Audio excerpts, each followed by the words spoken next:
벌써 59번째의 창세기를 생각합니다. 빨리 가는 것도 아니고 늦게 가는 것도 아니지만 빨리 간다고 좋은 것도 아니고 늦게 가는 것도 나쁜 것만은 아닙니다. 창세기 전체의 흐름은 성경 전체를 조망해 주는 역할을 하거든요. 여러분이 등산할 적에 산꼭대기에까지 땀을 뻘뻘 흘리면서 열심히 힘들게 올라가서 산꼭대기에서 아이고 올라왔네 봤다 가자 그러는 사람 어디 있어요? 땀도 식히고 여기까지 올라온 것에 대한 의미도 생각하고 그리고 눈앞에 펼쳐지는 광경을 좀 보면서 충분히 눈에 담고 마음에 담고 그리고 나선 자 이제 충분하니 내려가자 이렇게 하잖아요. 그러니까 마치 창세기는 그런 것과 같아서 창세기의 산을 올라가는 일이 쉽지는 않습니다. 읽으면 누구나 이해할 수 있는 말이거든요. 이걸 누가 이해 못하겠어요? 아주 재미있는 드라마와 같은 그런 사건들이 기록되어 있거든요. 그렇지만 저와 여러분들 속에 있는 드라마는 굉장히 재밌지만 그 속에 있는 의미는 자꾸 생각하게 되죠. 여러분들이 매일 연속곡 보지만 연속곡에서는 싸우고 미워하고 사랑하고 막 그러니까 누구든지 보면 다 알죠. 그죠? 그러니까 할머니 할아버지부터 시작하고 애들까지 보면 다 알죠. 그러나 저렇게 미우고 싸우고 사랑하고 하는 그 속에 있는 의미가 뭔가 하는 것은 예, 각자 다르게 받아들일 수 있죠. 그 창세기도 그와 같이 산으로 올라가는 것과 같이 땀 흘리며 올라가고 때로는 평지를 만나서 가기도 하고 마지막 지점에 올라가면은요 보여요. 뭐가 보여요? 성경 전체가 이렇게 조망하고 보이는 거죠. 그래서 창세기를 더 잘 읽게 돼요.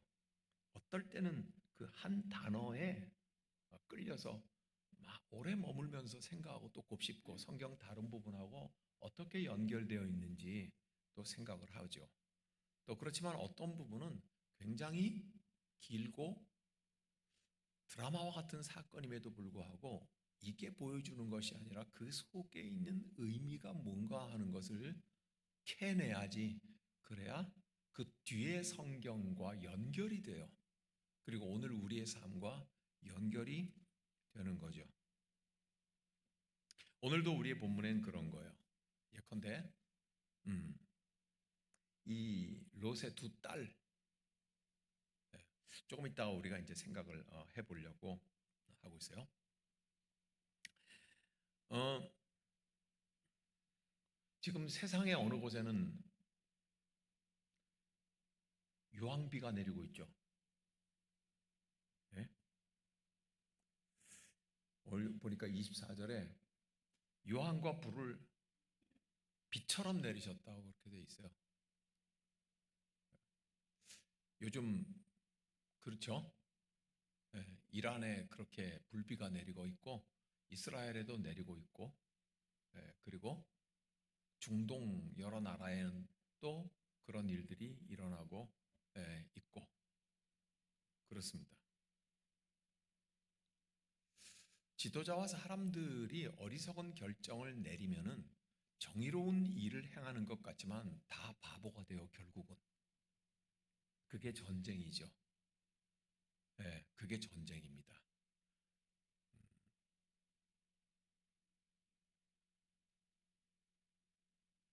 뭐라고 이유는 되지만 다 바보가 되는 거예요. 그 한순간에는 서로 죽이겠다는 이유밖에는 목적이 되지 않는 멍청한 달리기를 하고 있는 셈입니다. 엄밀하게 말하면 전쟁을 하는 건 지금 세 나라잖아요. 미국과 이란과 이스라엘 세 나라가 전쟁을 하는 거잖아요. 그러니까 이스라엘하고 미국하고 한 편을 먹고 그리고 이란 두드려 패기를 하고 이란은 결사항전을 하고 그렇게 세 나라가 서로 싸움을 하고 있는데 피해는 전 세계가 다 보죠. 이제 곧 올 거예요. 우리나라도 이미 그래요. 자동차 운전하시는 분들은 기름을 넣을 수밖에 없거든요. 곧 전 세계가 이 쓴 열매를 나눠 먹게 될 겁니다. 상상할 수 없는, 이게 하루라도 하루씩 길어지는 데 따라서 그 세 나라도 포함하지만 나머지 전 세계의 300개의 나라가 다 그 쓴 열매를 함께 나누어 먹게 될 겁니다. 우리나라에서 불바다가 이 유황비가 안 떨어져서 그렇지, 예, 전 세계에 곧이어서 경제적이라든지 그 다음엔 사람들의 생각, 그걸 뭐라 그래요? 사상이라 그러잖아요. 그 사상들이 흔들리면서 이렇게 보고 있던 방향이, 예, 이 부분적인 전쟁 때문에 이렇게 바뀔 수도 있어요. 그래가면서 돈벼락을 맞으면 얼마나 좋아요, 그죠? 거꾸로 돈벼락을 맞죠. 예, 이런 일들은 결국은 몇 사람 때문에 모든 사람이 다 쓴 열매를 나눠먹게 되는 바보짓을 하고 있는 셈입니다. 그래서 오늘날의 소돔과 고모라는요, 항상 있어요. 항상 있습니다. 러시아하고 우크라이나 전쟁 때문에요, 밀가루 값이 올라가고요. 안 그래도 갖다 먹을 게 없는 아프리카라든지 제3세계 가난한 국가들은 예전에는 하루에 3끼 먹던 거 2끼 먹고 2끼 먹던 거 1끼 먹을 수밖에 없고요. 그게 불바다지 뭐가 불바다겠습니까? 사람이 하루에 1끼를 먹으니까 몸에 면역력이 없어져 가지고 장딱꼬리만 날름하고 움직여도 병이 걸리고 그 병이 고쳐지지 않고, 특히 면역력이 약한 아이들과 노인들 말입니다. 속절없이 죽어가고, 간단하게 고칠 수 있는 문제도 하루 1끼 먹는 국가와 지역에서 뭘 그렇게 고칠 게 많이 있겠습니까? 그러니까 땅을 황폐하게 만들어 간다는 성경의 표현이 바로 그런 것이고, 시대가 악하다는 말, 세월이 악하다는 말은 바로 오늘과 같은 시대를 말을 하는 것이니, 우리 열심히 기도하자는 말 속에는 우리가 건강하고 상식적인 판단을 하고 기도하자는 거예요. 건강하고 상식적인 판단이 없이 주님, 저 이슬람 믿는 국가인 이란을 모조리 다 때려 죽여 보십시오, 그렇게 기도하는 게 올바른 기도는 아닌 것 같아요. 오늘 창세기가 그걸 말을 하고 있어요. 네. 올바른 판단을 했을 때 올바른 기도를 시작할 수 있고, 나머지는 성령께 이끌려서 기도하게 되겠죠. 오늘 소돔과 고모라의 사건이 오늘 저와 여러분의 살아가는 현실 속에서 그대로 재현되고 있다는 것을 말씀을 드리기 위해서 이렇게 길게 말씀을 드렸습니다. 그런 와중에 이제 다시 성경으로 돌아가서 여기에 등장하는 사람의 인간 주인공은 아브라함이 등장해요. 그죠? 소돔과 고모라를 위해 기도하잖아요. 그리고 롯에게 좋은 땅을 먼저 선택할 권리를 주잖아요. 그죠? 아브라함이 등장해요. 지금 계속 창세기 우리가 읽어가는 본문에 아브라함이 등장해요. 그 다음에 지금 우리가 읽어가고 있는 이 본문의 순서에서 누가 등장해요? 롯이 등장하잖아요. 롯. 그죠? 롯이 소돔과 고모라 땅에서 잘 살았던 것 같아요. 잘 살았다는 말은 부자라는 말이 아니라, 부자도 돈도 있겠지만 그거보다는 그 지역 사람들에게 인심을 얻어서 성문 앞에 우두머리들만 앉아가지고 그 마을 어르신들만 다 느티나무 그늘 밑에 앉아갖고 장기들은 그 자리에 앉을 수 있었던 거죠. 그래서 하나님의 천사들이 들어오는 것을 볼 수 있었죠. 어쨌든 이 두 사람이 지금 우리가 읽어가는 본문에는 주인공 역할을 해요. 주인공은 물론 아브라함이고 조연은 롯이에요. 둘 다 성실한 사람이에요. 잘 살았던 사람이에요. 그리고 믿을 수 있는 사람이었던 것 같아요. 신실한 사람이죠.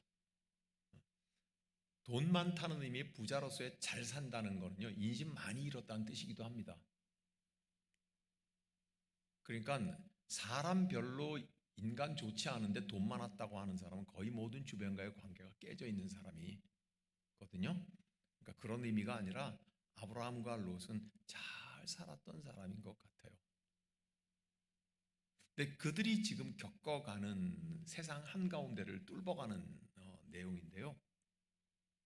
이 두 사람이 공통적으로 그럼에도 불구하고 결정적으로 다른 점이 있어요. 성경을 읽으시면서 어떤 게 다른 거라고 생각을 했나요? 잠시 생각할 틈을 드릴게요. 대답은 자기 자신에게 하시면 돼요. 말 안 하셔도. 욥과 아브라함이 같은데 욥과 아브라함이 다른 점은 뭐지?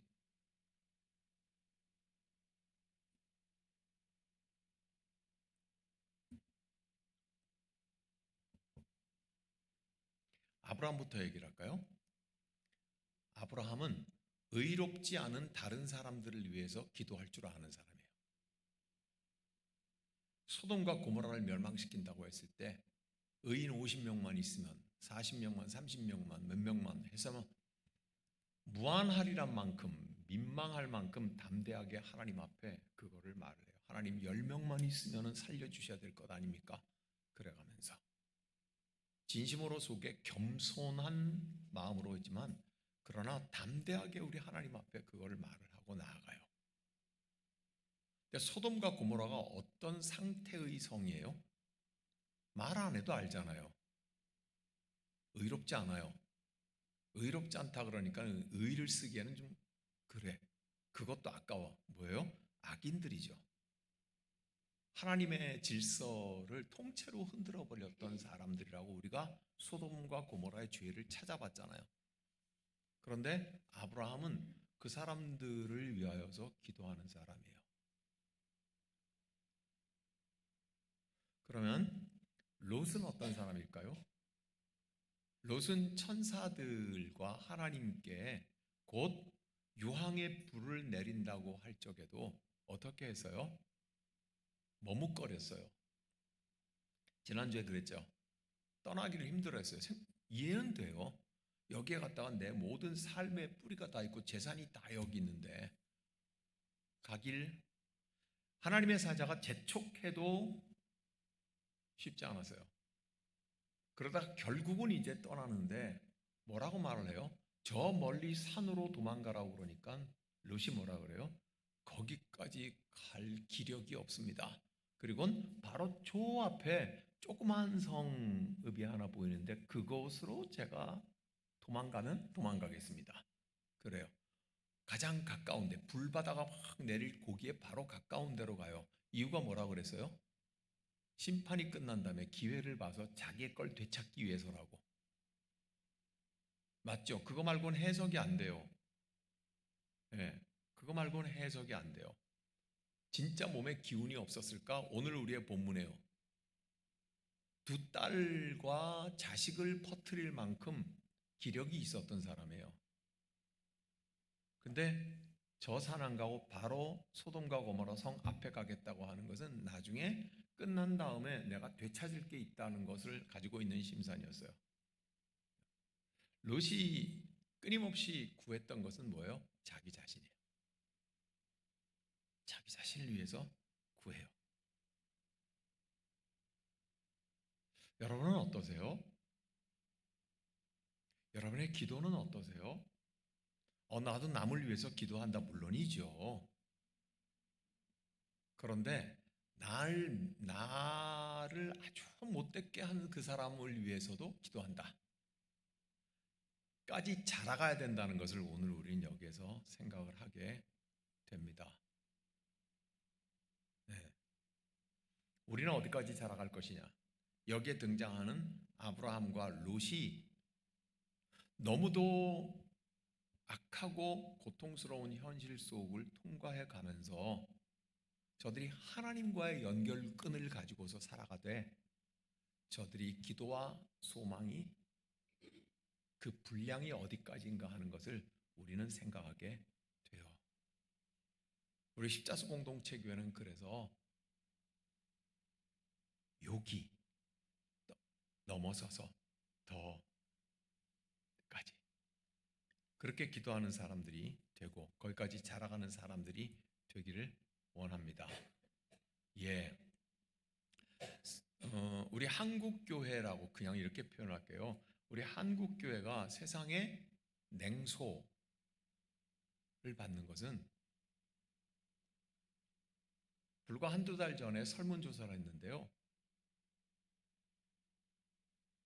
각 종교별로 개신교회를 믿는가 하는 것은 14%에서 16% 사이밖에 안 돼요. 왜 이렇게 됐을까요? 우리가 우리만 알았기 때문은 아닐까요? 교회가 자기 자신들만을 위해서 기도했기 때문만은 아닐까요? 믿는 사람들이 복 받으려고 자기와 자기 자식과 자기 피부치와 자기의 친한 사람들만을 위해서 열심히 기도했던 것은 아닐까요? 우리를 미워하는 사람, 내가 속상한 사람, 그 사람을 위해서 기도하는 데까지 지금부터라도 다시 시작을 해야 된다. 우리 십자수 공동체교는 그와 같은 일을 하는 사람들이 되기를 원합니다. 자, 이제 말이죠. 롯의 두 딸을 좀 생각을 해보려고 합니다. 롯은요, 그 조그만 성읍의 소알로 가서 그 불바다를 피해요. 거기에 머물러 있는 것이 아니라 산으로 도망가요. 왜 도망가느냐면 30절에 롯이 소알에 거주하기를 두려워하여 두 딸감과 소알에서 나와 산에 올라가 거주하되, 막상 떠나기를 싫어하고 머뭇머뭇거렸던 그 소돔과 고모라 성이 하늘로부터 유황벼락과 비가 내려가면서 불바다가 되는 것을 바라보니까, 와, 내가 괜히 미련 두고 요 가까운 데로 도망쳤다가 나까지 타 죽겠구나 하는 생각이 드는 거지. 이제 그때서야. 그죠? 그러니까 그 다음에는 어떻게 할까요? 산에 올라가자. 그 산은 뭐예요? 결국 하나님께서 처음에 네가 저 산으로 올라가서 피하라고 했던 거기겠죠. 네. 아이고, 나는 그 산 못 갑니다. 나는 요 가까운 저기 조그만 데 가서 있을게요. 그러고는 에이, 뭘 멸망해도 갔다가 멸망하면 남은 게 있겠지. 그러면 내가 저걸 건져야지 생각했는데 이게 그런 상황이 아닌 거예요, 막. 그러니까 옆에 있다가 뭐냐면, 와, 나까지 타 죽겠구나 싶으니까 정신이 버떡 나가지고 무서워가지고, 예, 원래 얘기했던 그걸로 올라가요. 처음부터 올라갔으면 죠. 자, 이제 그런 상황이 왔습니다. 그리고는 바로 두 딸의 이야기가 나옵니다. 맏딸이 작은 딸에게 그렇게 말을 하죠. 우리 아버지는 늙었고 나이를 먹어가고 자식들이 보기에 부모는 항상 늙었죠. 온 세상의 도리를 따라 우리의 배필이 될 사람이 이 땅에는 없으니 모두가 다 불태워진 것을 바라보면서 저기서 왔다가 내 약혼자가 살아남아서, 왜냐하면 이 두 딸은 약혼했다고 이미 갔다가 앞에 있었죠. 떠날 때 같이 떠나라, 불바다가 된다고. 그러니까 그 사위들이 뭐라 그랬어요? 농담으로 여겼더라. 예. 그러니까 내 약혼자가 살아있으리라고 하는 희망이 완전히 사라진 거예요. 모든 희망이 다 사라져 버린 거죠. 그러니까 우리 아버지를 통하여서, 자, 몇 년 전에 서울 용산에 있는 국립중앙박물관이 있어요. 그러니까 지금처럼 갔다가 막 외국인들이 막 줄 서가지고 아침부터 거기 들어가려고 막, 도대체 한국이 얼마나 훌륭한 나라인지 보자. 요새 갔다 뭐 야단법석이죠. 무슨 케이팝부터 시작해가지고 그 외국인들이 오면 용산의 국립박물관을 가요. 이 코리아란 나라의 역사를 좀 알아보자 그러고 막 용산 거기 가요. 근데 불과 몇 년 전만 해도 한산했어요. 예. 우리 교회 학교에서도 거기를 가고 그랬는데, 거기서 뭘 전시회를 했냐면 합스부르크가 600년 전 이런 걸 했어요. 이게 오늘날의 유럽을 그나마 유럽처럼 제대로 있게 한 가문이 있는데, 이 가문의 성씨가 합시야, 합. 네, 합시야, 합스부르크가요. 이 합스부르크가가 지금으로 말하면 오스트리아의 비엔나를 자기들의 본거지로 삼았어요. 그러니까 지금도 오스트리아 비엔나를 가면 그 어마어마한 그 정원과 그 거했던 궁전이 그대로 이제 있어서 사람들이 구경하고 그러는데, 이 합스부르크가가 거기에 자리를 잡았어요.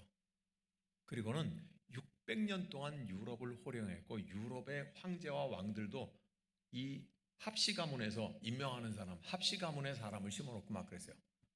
오스트리아 비엔나에서 스페인은요 굉장히 멀어요. 산맥을 건너서 하는 땅끝이거든요. 그런데 스페인의 왕이 병들어서 죽었을 때 합시 가문의 사람을 왕으로 딱 보내가지고 거기도 지배하고, 이 정도로 어마어마했어요. 600년을 그렇게 했어요. 근데 이렇게 600년을 하면서요, 우리가 쉽게 알 수 있는 거는 뭐냐면, 이 합스부르크의 600년 동안에 지금 클래식 음악이라고 하는 아주 정통 고전 음악을 아주 부흥시켰어요. 바로크 음악을 부흥시킨 가문이 바로 합스부르크가의 가문이에요. 들어보셨죠? 바로크. 심지어 우리나라에도 그 가구에서도 바로크 가구 그래갖고 막 품이 있고 우아한 것처럼 그러잖아요, 그죠? 바로 그런 이제 음악들이나 문화를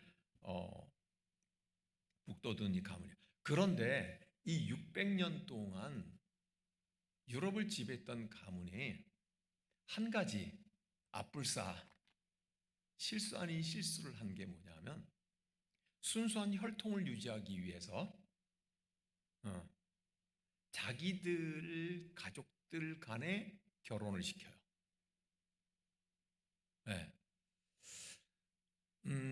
우리는 동성동본은 결혼 못한다고 한동안 그래가지고, 지금은 이제 관계 없어졌죠. 인구가 한 5천만 명쯤 되니까 동성동본이라도, 같은 동성동본이라도 형제자매 4촌, 8촌 여기까지는 안 돼. 그거는, 그죠? 지금 이제 우리가 일본은요 4촌 간의 결혼이 있어요. 지금도 일본은 4촌 간의 결혼을 하고 그러죠. 자, 그러니 합스부르크가에서는 자기 아들 딸끼리 결혼시키고, 큰 집 작은 집에서 왔다 결혼시키고 혈통을 유지한다고 그랬어요. 그러니까 어떤 일이 생기겠어요? 유전적인 결함이 생겨요. 유전적인 결함이 생겨요.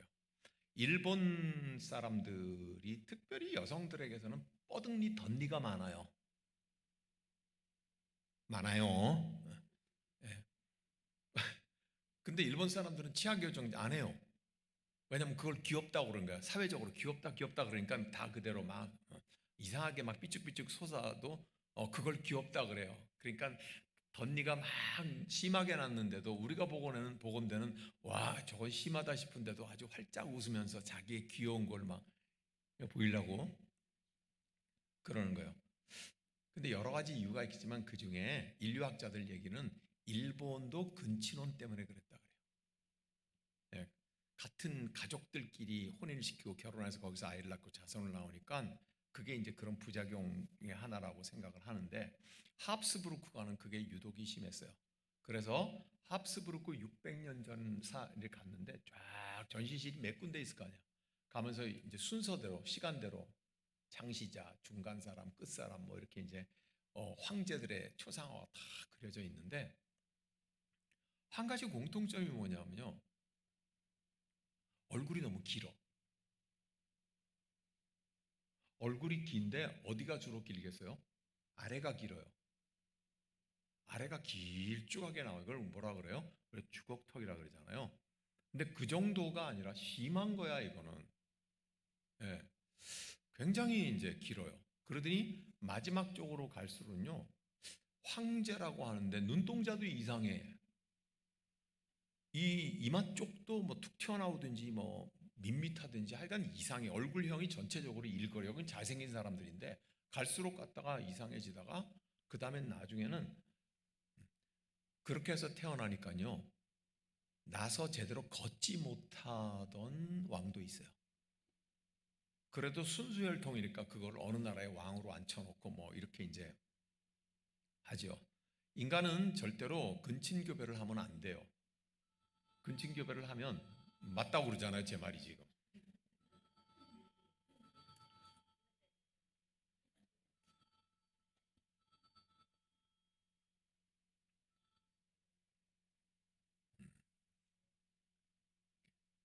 목사님 말씀이 맞다 이 말인 거죠. 그러니까 전화 온 게. 오죽했으면 통신사에서까지 다 듣고 갔다가 안다고.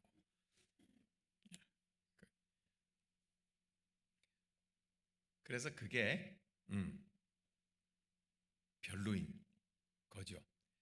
길게 봐서 한 600년을 그랬으니까 길게 봐서 전 이것도 이런 생각이 들어요. 교회가 교회끼리만 놀면 될까? 예수 믿는 사람이 믿는 사람끼리만 놀면 될까? 500년 동안 같이 놀았다고 칩시다. 대를 이어서. 무엇인가 합스부르크 가문의 유전적인 결함이 일어나듯이 일본 사람들에게 결함이 일어나듯이 무엇인가 그런 결함의 부분이 보여지지 않을까? 한국 교회가 초창기 때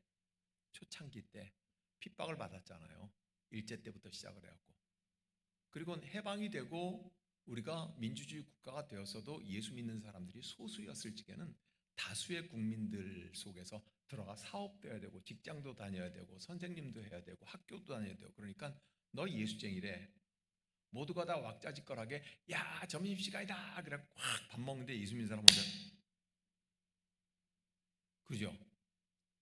대학 다닐 적에 내 후배가 날 보고 뭐라 그러는 점심시간 돼갖고 학교 식당 가가지고 학교 식판을 이렇게 받아놓고 서로 마주보고 딱 앉잖아요. 그러면 내 후배가 날 보고 형님은 잠시 자불고 잡은다는 말이 무슨 말인지 압니까? 우리 고향 말로 잔다 이 말입니다. 그러니까 잠시 동안 자고 이거 하려는 거예요. 네. 안동의 양반집안 자식인데도 그렇게 버장머리가 없더라고. 네. 그런 것처럼 그때는 내 딸, 내 아들 집안에 사람이 들어오든지 했을 때는 가능하면 예수 믿는 사람인 게 좋겠다고 생각하고 교회에서도 아주 그걸 법으로 만들었어요. 줄에 안 해줘 버렸어요. 네. 교회 교인 중에서 짝을 만나서 혼인을 하는데 세례를 안 받았으면 교회에서 결혼하는 건 엄두도 못 냈어요. 네. 그때는 좋게 말하면 나름대로 순수했어요. 순수했다고. 합스부르크 가문도 순수한 혈통을 지키려고 그랬다고. 그게 길어지니까 그 다음엔요. 합스부르크끼리만 놀아버리는 게 되잖아요. 세상과의 함께 공유할 수 있는 인간이 살아가는 데 다 비슷하잖아요. 살아가는데 그 공유점을 잃어버리는 거죠. 교회가 세상 가운데 늘 어려움을 겪고 세상이 교회를 핍박가지고 어려움이 있음에도 불구하고 교회는 어디요? 우리끼리만 놀면은 세상이 뭐라 그래요? 그래 니네끼리만 잘 놀아라 그래요. 우리 십자수 공동체가 여기에 하나님께서 성전을 허락하셔서 여기 왔어요. 우린 좋아 죽겠어. 네. 우리끼리만 좋아 죽겠어. 그러니까 당장에 요 길 건너에서부터 뭐라 그래요? 그래 니네끼리만 놀아라.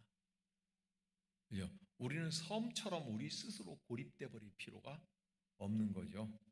네. 굉장히 중요한 이제 메시지 생각을 가지고 있는데 자 이제 본문으로 돌아가서 이렇습니다.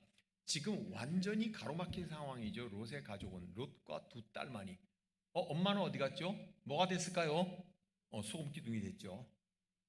그러니까 롯보다 아내는 더 두고 나온 것에 대한 마음이 컸던 거죠. 자 이런 상황이기 때문에 두 딸은 아버지를 통해서 자식을 낳아야 되겠다고 생각을 했습니다. 이게 비슷한 게 그 앞부분에도 하나 나옵니다. 지금 우리는 19장을 보고 있어요. 10장 앞으로 가면은 몇 장이에요? 창세기 9장이에요. 창세기 9장에 어떤 사건이 있는지 기억나세요? 노아 홍수예요. 노아 홍수 사건이라고요. 그죠?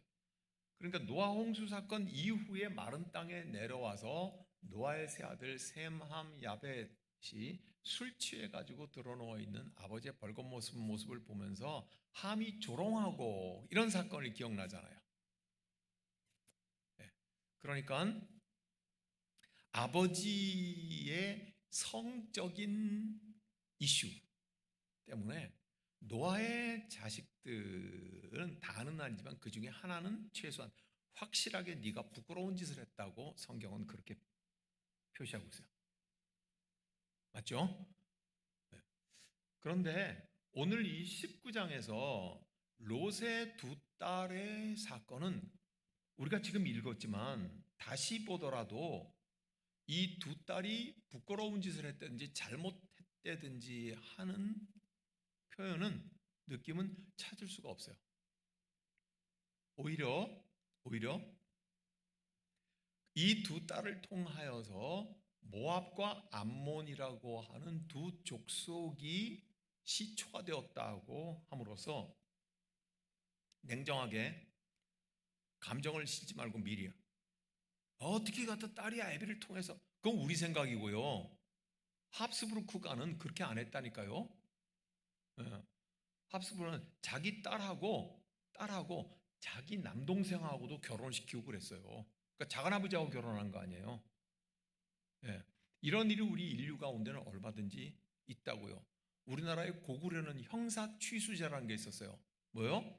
아들이 여러 형제예요. 맏형이 장가를 갔는데요. 맏형이 죽어버렸네. 그러면 이 형수가 어떻게 해요? 둘째 아들이 결혼하고, 둘째가 죽어버렸네. 셋째도 결혼하고. 성경에도 나오죠. 형제가 여럿이 있었는데 다 죽어버려서 다 결혼을 했으면 천국 가가지고 누구 아내가 되겠습니까 하는 문제가 우리나라 고구려에도 엄연히 있었던 거예요. 오늘 저와 여러분들이 당연하다고 생각하는 것은 오랫동안 익숙해 있는 문화일 뿐이라고요. 예. 이걸 진리라고 생각을 하면 돼요. 안 돼요. 살아있는 시대마다 사람마다 삶의 방식이 다 다르다는 것을 이해할 필요가 있어요. 그래서 모압과 암몬의 시조가 된 어머니로서의 두 딸처럼 그렇게 기록을 하고 있어요. 그게 어찌 보면요, 부끄러운 기록을 남기는 게 아니라 두 나라의 어미가 되었다, 각각 두 딸이 고 하는 영웅담 비슷한 기록을 남기고 있어요. 이게 왜 그러냐 하면 보세요. 자, 모압과 암몬은 이스라엘 백성들이 출애굽해가지고 가나안으로 갈 적에 이스라엘을 굉장히 못되게 했다고요. 그죠? 모압한테 우리 그냥 지나만 갈 테니까 우리를 냅둬달라 그랬더니 모압이 안 돼 뭐 이러기도 하고, 암몬 그래갖고 전쟁도 하고 이랬잖아요. 근데 그 뿌리를 보면 뭐예요? 아브라함의 후손이다. 맞죠? 그래서 선지서 에스겔, 예레미야 여러 선지서에 보면은 하나님께서 꼭 모압이나 암몬에 대해 가지고 심판하실 것이라는 얘기를 세게 말해요.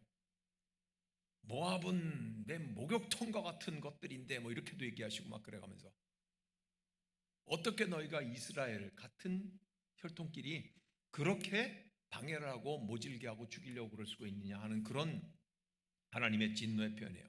모압과 암몬도 어쨌든 이런 이 족속들 나라를 이루고 있는데 거기에 두 어머니가 돼요. 근데 이 어머니의 씨는, 아들 낳게 된 씨는 누구에게서 와요? 롯에게 나와요. 롯은 누구의 혈통이에요? 아브라함의 혈통이죠.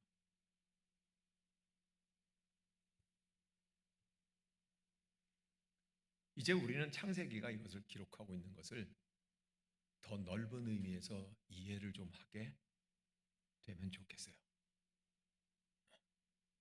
저와 여러분은 한국 사람으로 평생 살았어요. 내가 캐나다에 이민을 가보니까요, 중국 사람들이 얼마나 많이 와가지고 의리의리하게 해놓은지. 중국 사람들은 이민 새로 온 사람들에게 나 이민 새로 왔어요 그러면 그래? 그럼 일자리 봐줄게 뭐 이렇게 막 지네끼리 막 도와주고 그래요. 와, 처음엔 너무 놀라서 중국이 인구가 많다는 얘기는 들었지만 이 정도인 줄은 몰랐다고 싶어갖고 처음으로 한번 그런 생각을 해서, 야, 차라리 내가 중국 사람으로 사는 것도 괜찮겠다 그런 생각도 했어요. 어쨌든 저와 여러분들은 다 평생 한국 사람으로 살았어요. 우리가 살아오고 우리가 알고 있는 삶의 방식으로 성경을 해석하고 이해하려고 하는데 때로는 그게 걸림돌이 될 수도 있다. 그게 걸림돌이 될 수도 있다. 네. 언더우드와 아펜잘라 선교사가 조선 땅에 들어왔을 때 왕궁에 가서 왕비를 만납니다. 누구겠어요? 민비 만나잖아요. 근데 가장 정중하게 옷을 다 갖춰 입고 왕비 앞에 한쪽 무릎을 탁 꿇고 그리고 왕비의 손등에 맞춰요. 이게 제일 존경을 표하는 방식이에요, 서양 사람들. 근데 우리 조선의 왕실법은 어떻게 해요?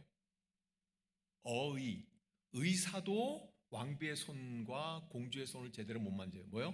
실끈으로 연결해가지고 저만큼 문 밖에서 실끈으로 이렇게 느낌을 가지고 진료하는데 웬 코쟁이가 와가지고 왕비 손에다가, 물론 이렇게는 안 했겠지, 소리는 이렇게 했다. 그거 어떻게 해요? 근데 서양 사람의 입장에서는요, 만약에 죽었으면요, 왜 죽는지 몰랐을 거 아니야. 내가 최고로 존경을 표했는데, 그죠? 이제 동서양이 만나는 거예요. 이제는 우리가 다 이해를 하잖아요. 더구나 우리는 갖다 뭐 험프리 앞에서 하니까 다 이해하잖아요. 성경도 같은 거예요. 저와 여러분들이 성경을 대할 때 우리는 한국 사람으로 살았고 그 방식대로 이해하려고 하지만 성경이 그래서 이해가 안 되는 게 있어요. 예. 그게 바로 지금 우리가 읽은 이런 부문인 거예요. 자, 이제 또 다음을 좀 나가봐요. 모압과 암몬 족속의 시작이 여기에 있다는 걸 알았어요. 그러니까 이스라엘 입장에서 봐선 하나님의 택한 백성이지, 자기들이. 그런데 모압과 암몬은 뭐라고 봐요? 성경 저 뒤쪽으로 갈수록 이방인 취급하잖아요. 그죠? 그런데 맞아요, 틀려요? 엄연히 아브라함의 언약 백성의 울타리 안에 들어있잖아요.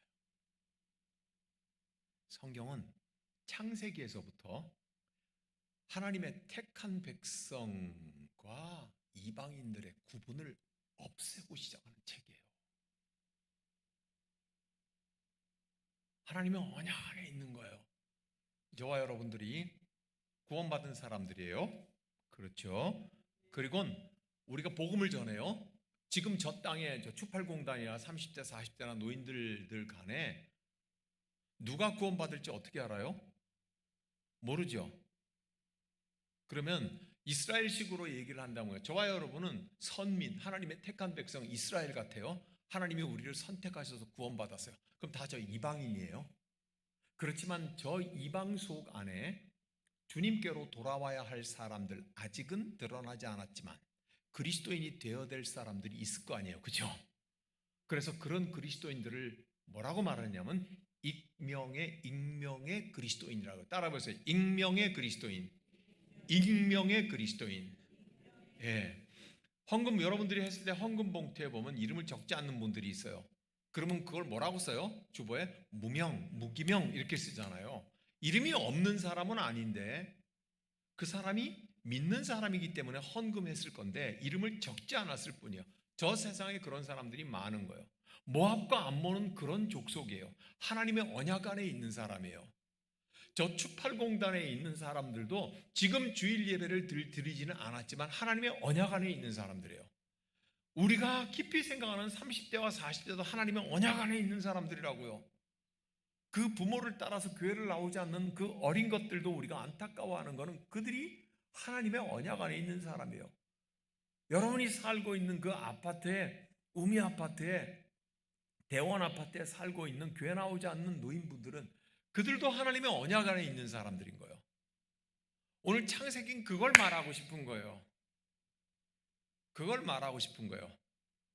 그래서 교회야, 예수 믿는 사람들아, 니들끼리만 놀고 니들끼리만 열심히 지내지 말고, 예?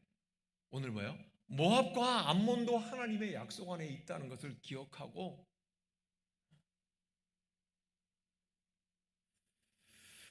하나님께서 이와 같이 펼쳐놓으신 창세기의 기록을 이해하라는 거예요. 이해하라고.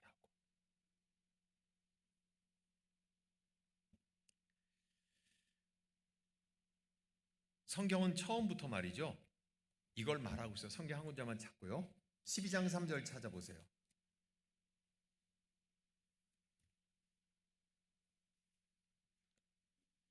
하나님이 아브라함을 부르실 때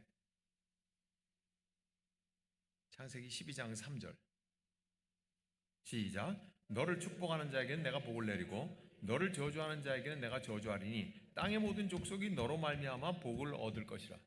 모든 족속은 모압과 암몬도 포함되는 거 맞죠? 모든 족속은 추팔공단의 일꾼들, 우리나라에 와서 일하는 고려인들, 교회를 떠난 30대와 40대, 그리고 저 노인분들도 말하는 거 맞죠? 그들이 너로 인하여 복을 얻을 거라 그러잖아요. 마지막이에요. 18장 18절.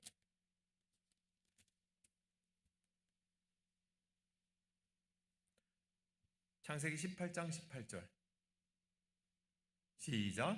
아브라함은 강대한 나라가 되고 천하 만민은 그로 말미암아 복을 받게 될 것이 아니냐. 하나님 거듭 계속 이 말을 반복하고 계세요. 어디에서요? 창세기에서 계속 하신다고요. 창세기에서 첫 번째 책에서 내가 너를 불렀으니까 너는 나의 택한 백성이고 문 닫아 걸어라. 그래가지고 너희들끼리만 놀고 너하고 롯하고만 중요하다. 그렇게 말씀하지 않는다고요. 네. 그래서 창세기는 뭐예요? 성경 전체를 조망하는 책이라고요. 저 뒤로 갈수록, 신약 성경에 갈수록 이스라엘 백성들은 예루살렘에 성전을 지어놓고 뭐라 그래요? 자기들은 택한 백성이고 이방인들은 지옥의 땔감이라고 그런다고요. 오늘날도 그렇게 살고 있잖아요. 유대교인들은 이스라엘에서. 그죠? 성경이 말하는 거는 그런 게 아니라는 거예요. 성경이 말하는 건 그래 너희가 열심히 신앙의 순수함을 지키려고 하는 것에는 혈통 지키려고 하는 것처럼 이해한다. 믿음 지켜라. 그렇지만 그 믿음 지키는 것은 나누어 주기 위해서이고 너를 통해 흘러가기 위해서이고 너희 십자수 공동체 교회를 통하여서 다른 민족들이 복을 받게 하려 하심이라. 그래서 창세기는 등산하는 것과 같다고요. 꽤 어렵게 등산했죠. 여기까지 오기까지. 그러니까 이제 이거를 한참 봐야 돼요. 올라왔으니까 봐야 돼요. 그게 뭐예요? 묵상하는 거예요. 하나님의 말씀을 가슴속에 새겨 넣는 거예요. 이 말씀을. 그러므로 우리끼리만 노는 게 아니다. 지들끼리서 갔다가 뭐 눈이 돌아가가지고 뭐 꺼퍼져가지고 뭐 야단 법석 났어. 뭐 형 뭐 아우 뭐 그러고 뭐 언니 뭐 그러고 막 꺼퍼져서. 그러면 나중에 합스부르크가에 뭐가 나온다? 일본 사람들이 뭐가 나온다? 네. 사랑하는 여러분, 오늘 우리는 세상을 위하도록 부름받은 사람이야. 아까 아브라함과 롯 두 사람의 주인공을 보세요. 신실한 사람들이고 신앙이 좋은 사람들이지만 뚜렷하게 구분됐어요. 롯은 자기 자신만을 위해서 구했어요. 아브라함은요, 죄인들, 악인들을 위하여서 기도하는 사람이었어요. 교회가 어때야 되는지, 그리스도인이 어떻게 되어야 되는지, 우리는 어떻게 해야 되는지, 그게 오늘 저와 여러분들이 오늘 창세기를 통해서 망원경처럼 이렇게 볼 수 있는 게 되기를 바랍니다.